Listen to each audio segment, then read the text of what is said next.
Chata Sri Shrimadbhagavatam Abhay Charananda Bhakti Vedanta Swami Srila Prabhupada Ki Jai Om Vishnupada Paramahansa Parivrajacharya Ashtottara Shata Sri Shrimadbhagavatam Divine Grace Bhakti Siddhanta Saraswati Thakur Goswami Maharaj Prabhupada Ki Ananta Koti Vaishnava Vrinda Ki Namasara Srila Haridas Thakur Ki प्रेम से कहो श्री कृष्ण चैतन्य प्रभु नित्यानंद श्री अद्वैत गदाधर श्रीवासादि गौर भक्त वृंद की श्री श्री राधा कृष्ण गोपी गोपीनाथ श्याम सुंदर राधा कुंज की गोदान की श्री श्री राधा कुंज बिहारी की ग्रंथराज श्रीमद् भागवतम की श्रील प्रभुपाद की हरे Krishna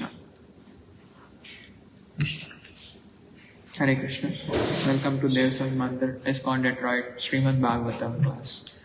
So today we are reading from Shrimad Bhagavatam, Canto 1, Chapter 12, Birth of Emperor Parikshit, Text 19. Let us start with invocation prayers. Om Namo Bhagavate Vasudevaya. Om Namo Bhagavate Vasudevaya. Om Namo Bhagavate Vasudevaya. Narayanam Namaskrityam Naram Chaiva Narottamam Devim Saraswatim Vyasam Tato Jayamudire Nastaprayeshu Abhadreshu Nityam Bhagavata Sevaya Bhagavati Uttama Sloke Bhaktir Bhavati Naistiki Krishnaya Vasudevaya Devaki Nandanaya Cha Nanda Gopa Kumaraya Govindaya Namo Namaha. Hare Krishna. So, welcome back to Shrimadbhagavatam morning class. Reading from Canto 1, Chapter 12, Birth of Emperor Parikshit, Text 19. Brahmana Uchu Partha Prajavita Sakshat Partha Prajavita Sakshat Ikshvakur Iva Manava Ikshvakur Iva Manava Brahmanya Satya Sandasya Brahmanya Satya Sandasya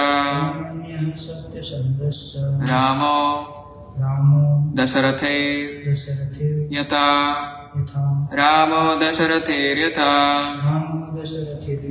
Brahmana Uchu Partha Prajavita Sakshat Ikshvakuriva Manava Brahmanya Satya Sandasya Ramo Dasarathir Ramo Dasarathir Anyone would like to repeat? Brahmana Uchu Partha Prajavita Sakshat Ikshvakuriva Manava Brahmanya Satya Sandasya Ramo Dasarathir Yatha. Let us go word by word. Brahmana, the good Brahmanas. Uchu said, Partha, O son of Pritha. Kunti, Praja, those who are born. Avita, maintainer. Sakshat, directly. Ikshvaku Iva, exactly like King Ikshvaku. Manava, son of Manu. Brahmanya, followers and respectful to the Brahmanas. Satyasandha, truthful by promise. Cha, also. Rama, the personality of Godhead Rama. Dasarathi, the son of Maharaja Dashratha, Yatha, like him. Brahmanauchu Pata Prajavita Saksha Dikshvaku Riva Manava Brahmanya Satya Sandascha Ramo Dasarathi Yatha. Translation and purport by His Divine Grace Abhay Charanaravinda Bhaktivedanta Swami Srila Prabhupada Ki. Translation. The learned Brahmanas said, O son of Pritha, this child shall be exactly like King Ikshvaku, son of Manu, in maintaining all those who are born. And as for following the Brahmanical principles, especially in being true to his promise, he shall be exactly like Rama, the personality of Godhead, the son of Maharaj Dashratha. Please repeat. The learned Brahmana said, O son of Pritha, this child shall be exactly like King Ikshvaku, son of Manu, in maintaining all those who are born. And as per following the Brahmanical principles, especially in being true to his promise, he shall be exactly like Rama, the personality of Godhead, the son of Maharaj Dashratha. Praja means the living being who has taken his birth in the material world. Actually, the living being has no birth and death, but because of his separation from the service of the Lord and due to his desire to lord it over material nature, he is offered a suitable body to satisfy his material desires. In doing so, one becomes conditioned by the laws of material nature, and the material body is changed in terms of his own work. The living entity thus transmigrates from one body to another in 8.4 million species of life. But due to his being the part and parcel of the Lord, he not only is maintained with all necessaries of life by the Lord, but also is protected by the Lord and his representatives, the saintly kings. These saintly kings give protection to all the prajas or living beings to live and to fulfill their terms of imprisonment. Maharaj Parikshit was actually an ideal saintly king because while touring his kingdom, he happened to see that a poor cow was about to be killed by the personified Kali, whom he at once took to task as a murderer. This means that even the animals were given protection by the saintly administrators, not from any sentimental point of view, but because those who have taken their birth in the material world have the right to live. All the saintly kings, beginning from the king of sun globe down to the king of earth, are so inclined by the influence of Vedic literatures. The Vedic literatures are taught in higher planets also, as there is reference in the Bhagavad Gita 4.1 about the teachings to the sun god Vivasvan by the Lord, and such lessons are transferred by disciplic succession, as it was done by the sun god to his son Manu, and from Manu to Maharaja Ikshvaku. There are 14 Manus in one day of Brahma, and the Manu referred to herein is the 7th Manu, who is one of the Prajapatis, those who create progeny, and he is the sun god. He is the son of sun god. He is known as Vaivasvata Manu. He had 10 sons, and Maharaja Ikshvaku is one of them. Maharaja Ikshvaku also learned Bhakti Yoga as taught in the Bhagavad Gita from his father.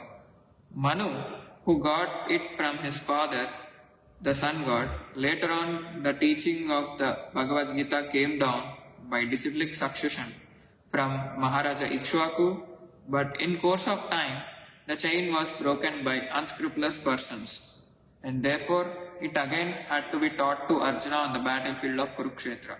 So all the Vedic literatures are current from the very beginning of creation of the material world, and thus the Vedic literatures are known as Apauruseya, not made by man.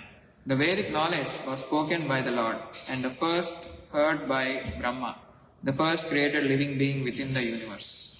Maharaja Ikshvaku. One of the sons of Vaivasvata Manu, he had 100 sons.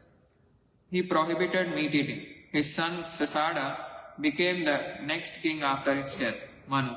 The Manu mentioned in this verse as the father of Ikshvaku is the seventh Manu of the name Vaivasvata Manu, the son of sun god Vivaswan, to whom Lord Krishna instructed the teachings of Bhagavad Gita prior to his teaching them to Arjuna.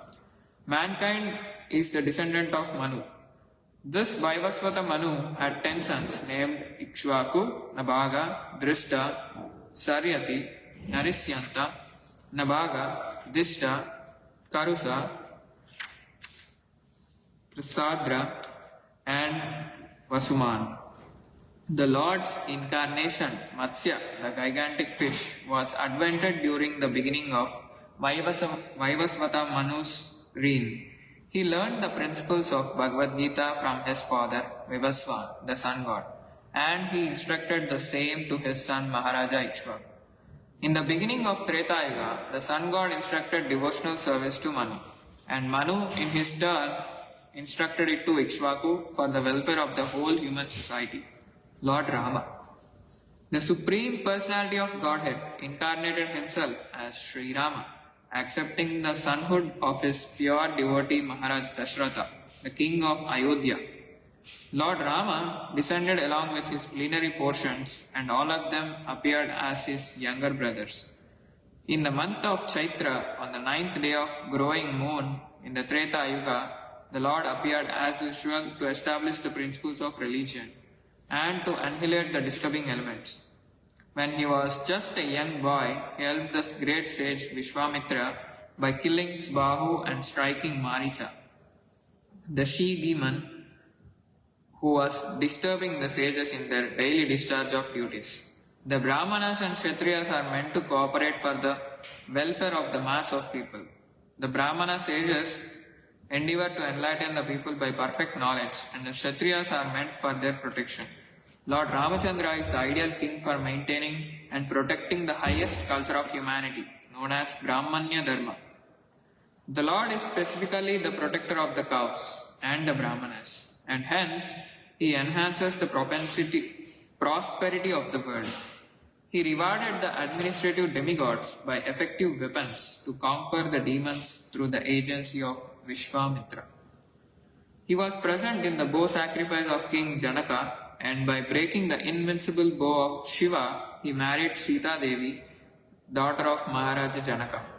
After his marriage, he accepted exile in the forest for 14 years by order of his father, Maharaj Dashratha. To help the administration of the demigods, he killed 14,000 demons. And by the intrigues of the demons, his wife Sita Devi was kidnapped by Ravana. He made friendship with Sugriva, who was helped by the Lord to kill Vali, brother of Sugriva. By the help of Lord Rama, Sugriva became the king of Vanaras, a race of gorillas. The Lord built a floating bridge of stones on the Indian Ocean and reached Lanka, the kingdom of Ravana, who had kidnapped Sita. Later on, Ravana was killed by him, and Ravana's brother Vibhishana was installed on the throne of Lanka. Vibhishana was one of the brothers of Ravana, a demon, but Lord Rama made him immortal by his blessings. On the expiry of 14 years, after settling the affairs at Lanka, the Lord came back to his kingdom, Ayodhya, by flower playing. He instructed his brother Shatrugna to attack Lavanasura, who reigned at Mathura, and the demon was killed. He performed 10 Ashwamedha sacrifices, and later on he disappeared while taking a bath in Sarayu river. The great epic Ramayana is the history of Lord Rama's activities in the world, and the authoritative Ramayana was written by the great poet Valmiki.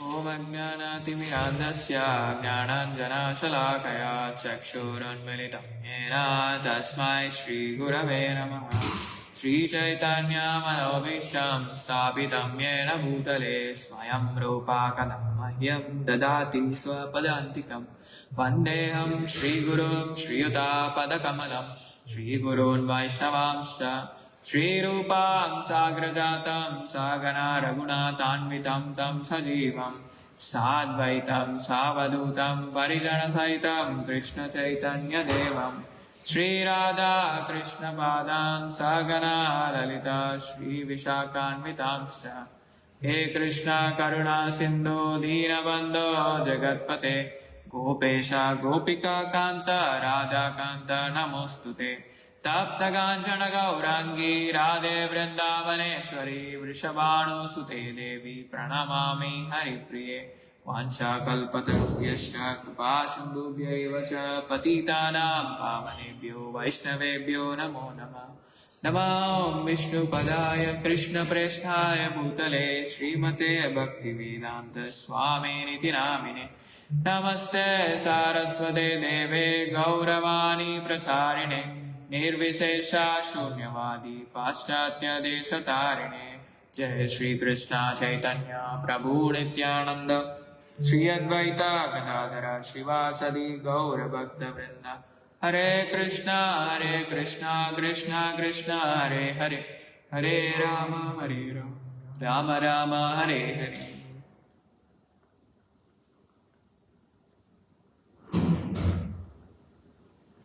Hare Krishna. So, today we are reading from Canto 1, Chapter 12, Birth of Emperor Parikshit, Text 19. So, let us go through translation once again.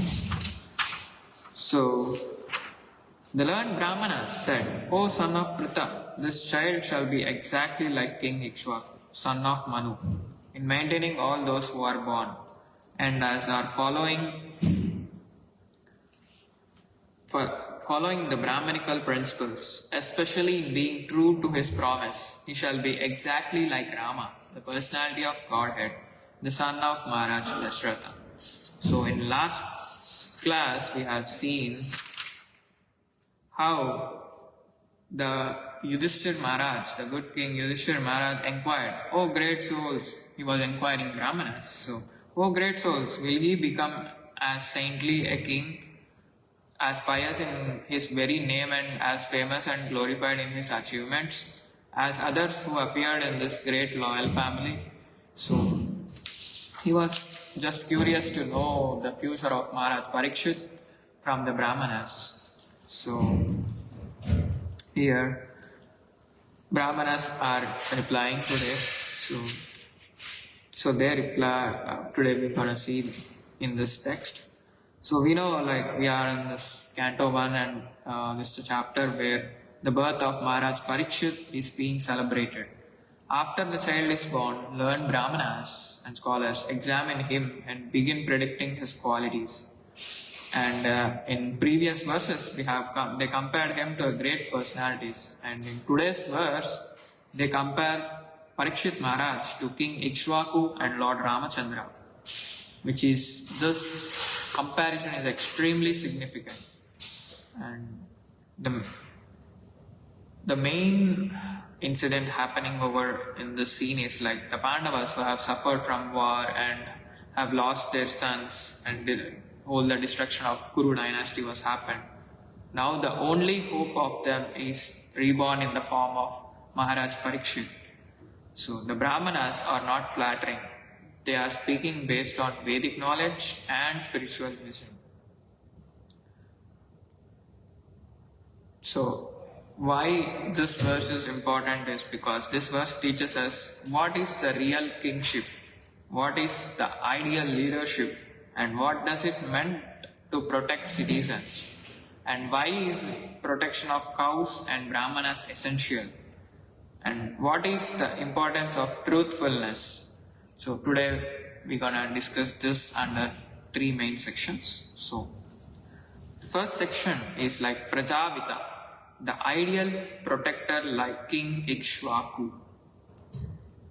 So Praja, as we see in the purport, does not mean only humans. That we generally use the term to humans, but that is not only being referred to humans, but it means like all the living beings who have taken birth in this material world, who have right to live. So, as per the purport and also the Vedic scriptures, the soul has no birth or death. Due to the material desire, the soul gets different bodies, and there are 8.4 million species of lives. And every living being has the right to live. And we all know how a saintly king protects all living beings, not sentimentally but based on spiritual knowledge. They all follow the Vedic scriptures, and whatever is in the scriptures, they follow strictly according to the rules and regulations. And so one may question like, oh, who was this king Ikshvaku? So it is even mentioned in the purport very detailed. He is the son of Vaivasvata Manu. So there are 14 Manus in the day of Brahma. So Vaivasvata Manu is one of the son. Is one of the Manu in the day of Brahma, and King Ikshvaku is son of Vaivasvata Manu. He is from the solar dynasty, and he is a learned bhakti yoga through disciplic succession. And he prohibited meat eating, and he protected dharma always. Also, this connects to the Bhagavad Gita 4.1, where Krishna says, he spoke the knowledge first to Vivaswan, sun god, then to Manu, then to Ikshvaku. So that knowledge coming from disciplic succession one after the other. And Krishna is revealing to Arjuna that Arjuna, I have revealed this knowledge first to sun god, Vivaswan, then to Manu, then to Ikshvaku, and it goes on. So, this shows that real governance must be rooted in spiritual knowledge. Leadership is passed through disciplic succession. And we all know how Maharaj Parikshit was an ideal ruler. So, Brahmanas, even though the Parikshit was just born, they were as legible and they were all scholarly expert in astrology and in predicting the future of Maharaj Parikshit. They have compared Maharaj Parikshit to great king Ikshvaku. So, in later cantos, we're going to see in how like Maharaj Parikshit rules over kingdom, and how attentively he hears Shrimadbhagavatam from Shukadeva Goswami. Wow, we are already continuing that, but still in a very deeper manner, and Parikshit has many questions to Shukadeva Goswami. And in this purport we also see like while he was on a tour, Parikshit Maharaj, while he was on a like kingdom tour, so he sees Kali personified trying to kill a cow.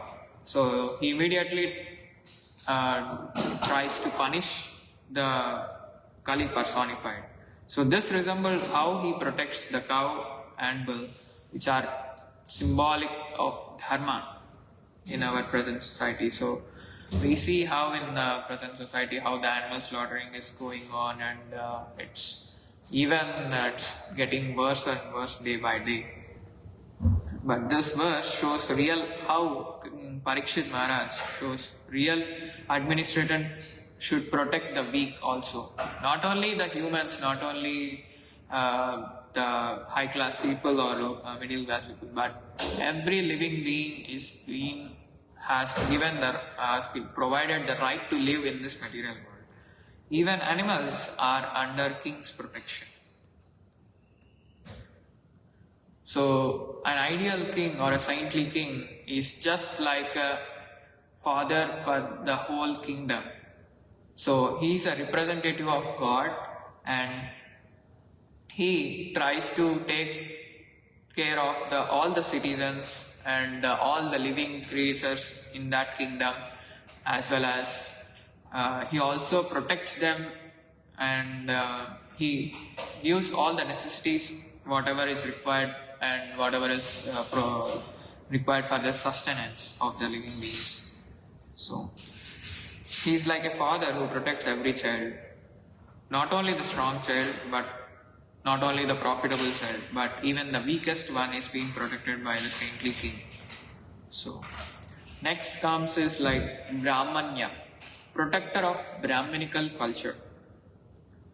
So, what is this Brahmanya mean? So, Brahmanya means one who protects Brahmanas, one who protects Vedic culture, and one also who respects spiritual authority.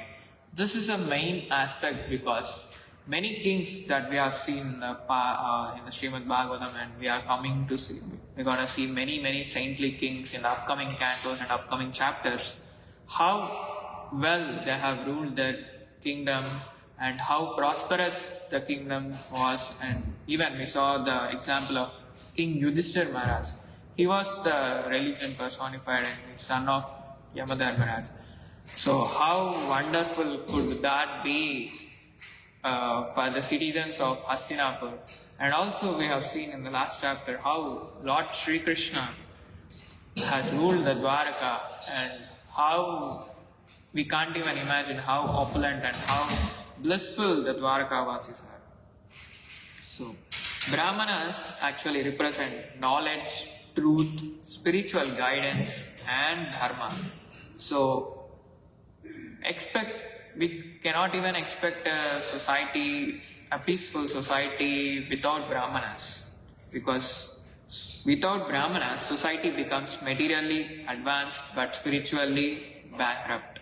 And because there is no one to share the spiritual knowledge, so how could the people get the spiritual knowledge, and how could they understand their purpose of lives and what is the goal of their lives? So there is necessity of Brahmanas and preachers of Krishna consciousness also in this current society, because many people are being victims for their distress and frustrations and many mental stress.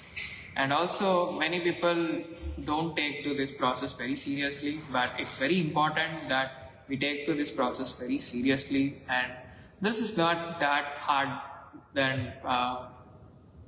rule to follow, but we just have to be strict on our sadhana and our diet and worshipping Lord.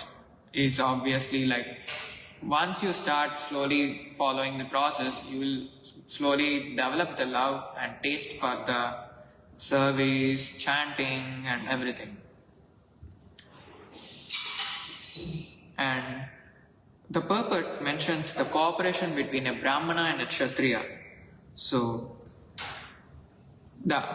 one of the ideal example even mentioned in the purport is like Lord Ramachandra's life. When sages were disturbed by demons, they approached Dashrath Maharaj. So, Dashrath Maharaj, even though he was hesitant to send Rama, but sage Vasistha has advised Dashrath Maharaj to send Lord Ramachandra and Lakshmana, Lord Lakshmana with Vishwamitra Muni to protect the sages and their practices. And Rama killed Subahu and drove away Maricha. And this resembles how Brahmanas enlighten the society and how Kshatriyas protect them. So they both must be in a cooperation at each and every time. Because if the ruler is not protecting the Brahmanas, or Brahmana is not loyal to the Kshatriyas, then the whole society will be in a havoc situation, and there will be certainly imbalance in the society. So today in our current society we see spiritual voices are often ignored, and if we take an example, if a spiritual person, if he posts some video in YouTube or short in YouTube, the criticism starts in a fraction of seconds. As soon as it gets posted, and they might receive much more criticism on that, their useless comments and baseless comments on that, due to which sometimes they feel discouraged and they stop even preaching that message. Because They are not preaching for themselves. They are preaching for our own benefit. We should think in that perspective.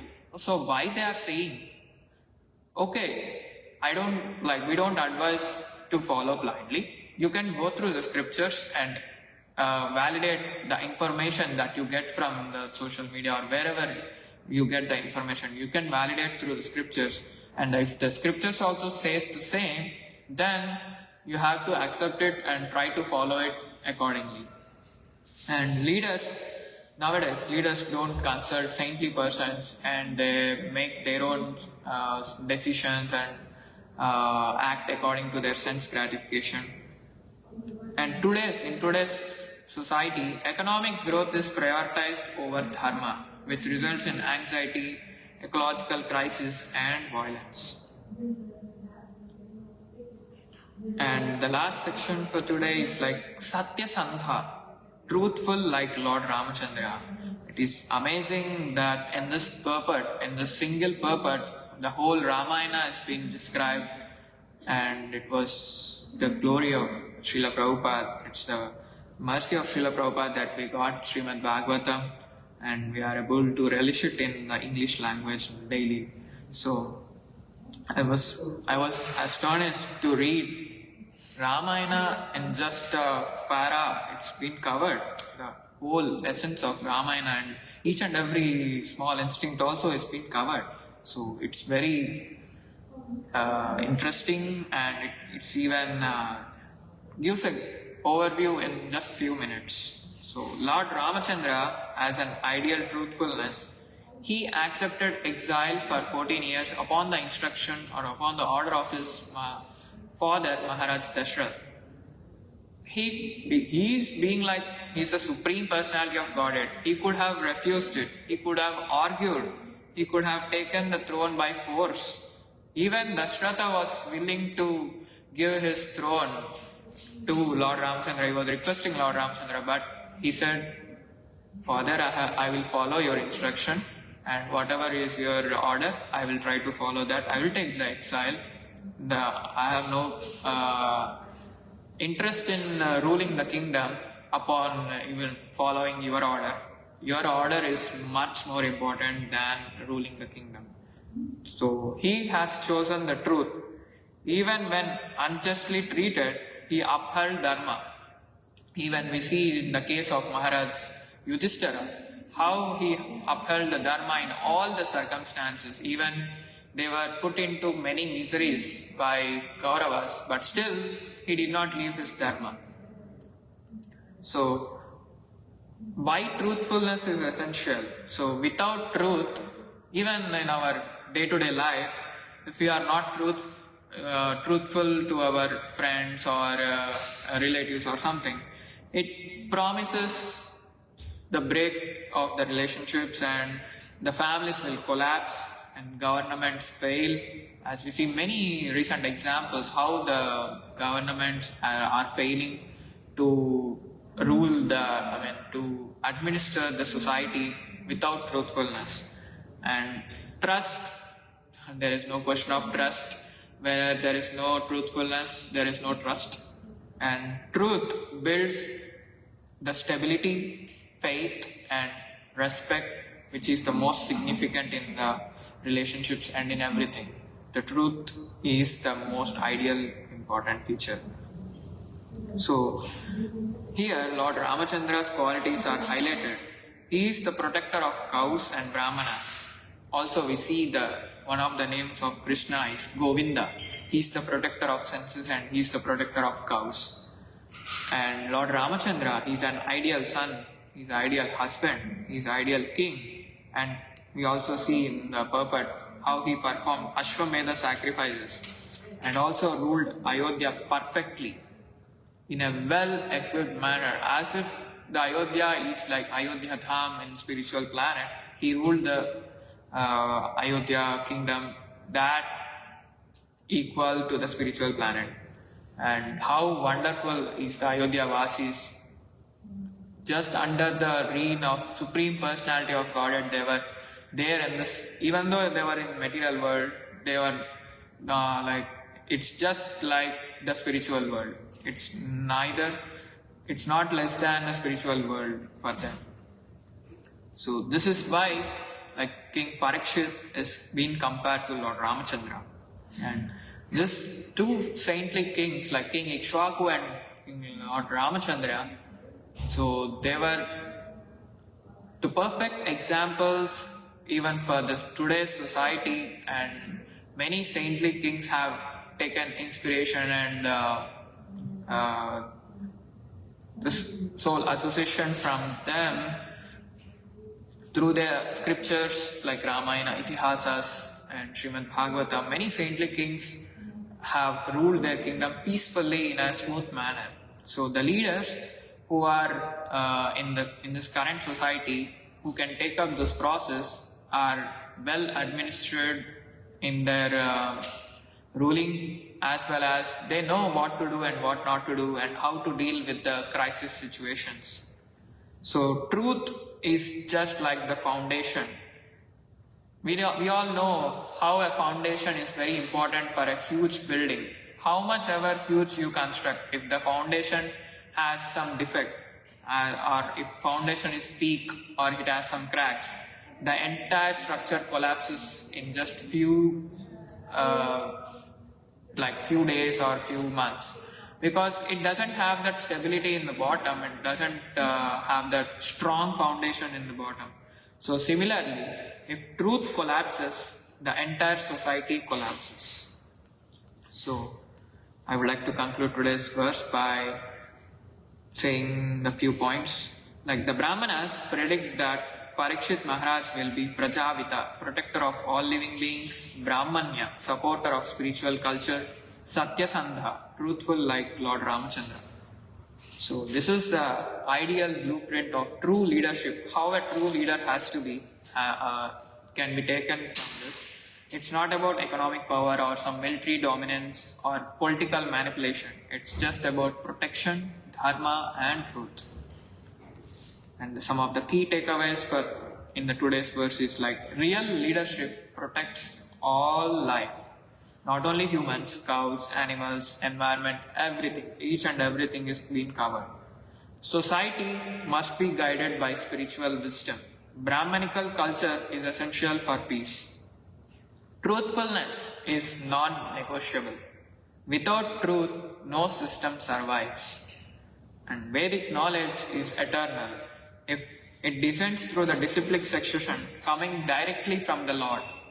So how valuable is that Vedic knowledge for us? And Parikshit is the model king for Kali Yuga. He shows how to confront irreligion boldly and how to protect animals in a very better way. He is the ideal ruler for the Kali Yuga. So yeah, this is today's verse. Please forgive if I misspoke anything. And if you have any questions, comments, realizations. Very nicely explained. Now, it is a great example of Lord Ramachandra and Ikshvaku, how greatly they ruled. Their rule were based on truth. And nowadays we can't see truth in the leaders. Because of them, their reputation is bad. Because of their reputation is bad, no trust for the leaders with the citizens. That leads to more chaos. And now citizens don't trust the leaders. That means now leaders also don't trust. Now, oh, I might be in that position or no. And Yes. they do all kinds of stupid things. Yeah, like being in an ignorant manner, they try to satisfy their senses and they try to accumulate more and more wealth by doing many nonsense things and cheating. So this is not that good thing to follow. And yeah, that's we have to follow Krishna consciousness, and we have to know what's our position in this material world and what are we supposed to do and what are we not supposed to do as per the scriptures. So yeah, it's highly encouraged to read Bhagavatam and Shrimadbhagavatam and Bhagavad Gita every day. And yeah, if you are struggling to read on your own, there is an opportunity for all of us. On every Saturday, we do have Bhagavad Gita regular study program starting from 5:30 in the evening. So you can come and have a meaningful discussions on Bhagavad Gita and take some life lessons from Bhagavad Gita every week and have a good association and an amazing feast. So we all welcome you to come to ISKCON Detroit every Saturday starting from 5:30 for regular study of Bhagavad Gita. Hare Krishna. Grantara Shrimadbhagavatam ki Srila Prabhupada